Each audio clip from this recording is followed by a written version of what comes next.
వరకు ఊసేటట్లా. మొన్న నారా చంద్రబాబు నాయుడు గారు 4 దశాబ్దాల సుదీర్ఘ అనుభవం ఉన్న మనకి 3 పర్యాయాలు ముఖ్యమంత్రిగా ఉన్న వ్యక్తి. వారికి ఒకటే చెప్పాను, కూటమి ప్రభుత్వం రాగానే మనం అసెంబ్లీలో ఉద్యోగుల కోసం కాంట్రిబ్యూటరీ పెన్షన్ స్కీమ్ గురించి ఒక చర్చ మొదలు పెట్టాలి.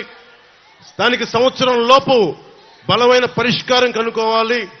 అది ఉద్యోగులకి నిజంగా భద్రత. అది పెన్షన్ అనేది పెద్ద కొడుకు లాంటిది. మా నాన్నగారే మా దగ్గర డబ్బులు తీసుకునే వాళ్ళు కాదు. ఎందుకంటే మీరు ఏం మాట్లాడతారో తెలియదు, మీరు గబుక్కునంటే ఒక ఉద్యోగికి పెన్షన్ అనేది భద్రత. అలాంటి భద్రత ప్రభుత్వ ఉద్యోగులు కల్పించాలనేదే మా కూటమి తాలూకు ఆకాంక్ష. నేను జగన్ లాగా అబద్ధాలు చెప్పట్లా, జగన్ లాగా వారం రోజుల్లో మీకు అద్భుతాలు చేస్తామని చెప్పట్లా. ప్రభుత్వ ఉద్యోగులందరికీ తెనాలి ఈ సభ నుంచి వేదిక నుంచి చెప్తా ఉన్నాను, సంవత్సరం లోపు పరిష్కారం తీసుకొస్తాం. మీ భద్రతకి బలమైన దారి వెతుకుతాం. మీరు బెంబేలు పడకూడదు. మీ ఆరోగ్యాలకు కానీ మీ బిడ్డలకి ఏదైనా ఇవ్వాలనుకున్నా కానీ భవిష్యత్తులో మిమ్మల్ని బిడ్డలు చూసుకోకపోయినా పెన్షన్ మీకు అండగా ఉండాలనేదే మా అందరి ఆకాంక్ష. ముఖ్యంగా మీ అందరికీ ఉద్యోగులందరికీ చెప్తున్నాను, నేను ఆంధ్రప్రదేశ్ ఉద్యోగి కొడుకుని.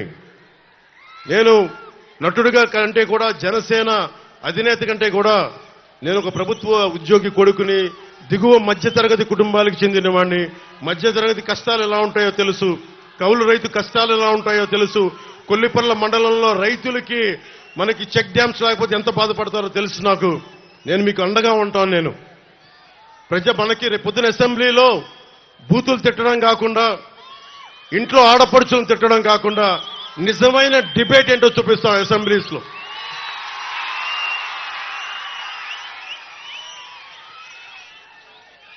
గురు బ్రహ్మ గురు విష్ణు గురు దేవో మహేశ్వర అంటాం. అలాంటి టీచర్లని లిక్కర్ షాపులకి సేల్స్ కి పెట్టాడు. అతను సేల్స్ పర్సన్ గా పెట్టాడు. అలాంటి వ్యక్తి టీచర్ని గౌరవించిన వ్యక్తి. ఎందుకు గౌరవించలేడు అతను?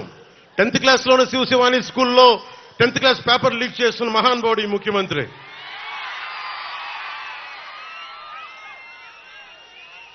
అంగన్వాడీ కార్యకర్తల్ని అన్యాయంగా కొట్టించాడు. ప్రామిస్ చేసి మీరు ఇచ్చిన వాగ్దానాలు ఏమైనాయి అంటే అంగన్వాడీ కార్యకర్తల్ని అమానుషంగా కొట్టించిన వ్యక్తి జగన్. అలాగే మొన్న చాలా మంది పోలీస్ ఉద్యోగులు నా దగ్గరకు వచ్చి ఒకటే విన్నపం ఇచ్చారు, మాకు సరెండర్ లీవ్స్ కానీ, టీఏలు కానీ, డిఏలు కానీ ఏ విధంగా మాకు రావాల్సిన వేజెస్ ఏవి మాకు రావట్లేదు, ఏ విధంగా మాకు రావట్లేదు. 70,000 కుటుంబాలు మేము నలిగిపోతా ఉన్నాం. ఇలాంటి ప్రభుత్వం ఉంది, కనీసం మా సమస్యలు తెలియజేయండి అంటే పోలీసు ఉద్యోగులందరికీ చెప్తా ఉన్నాను, నేను పోలీసు వ్యవస్థను గౌరవించేవాడిని, పోలీసు వ్యవస్థను వాడుకునే వ్యక్తిని కాదు. సో మీకు మేము మాటిస్తున్నాం, మేము రాగానే కానిస్టేబుల్ రిక్రూట్మెంట్, పోలీస్ రిక్రూట్మెంట్ తో పాటు మీకు అందరు ప్రభుత్వ ఉద్యోగులకి కూటమి ప్రభుత్వం రాగానే 1 నుంచి 5 తారీఖు లోపు మీ ఉద్యోగాలు కానీ, మీ టీఏలు కానీ, మీ డిఏలు కానీ మీ ఖాతాల్లో పడిపోయేలాగా మేము బలంగా మీకు భరోసా ఇస్తున్నాం.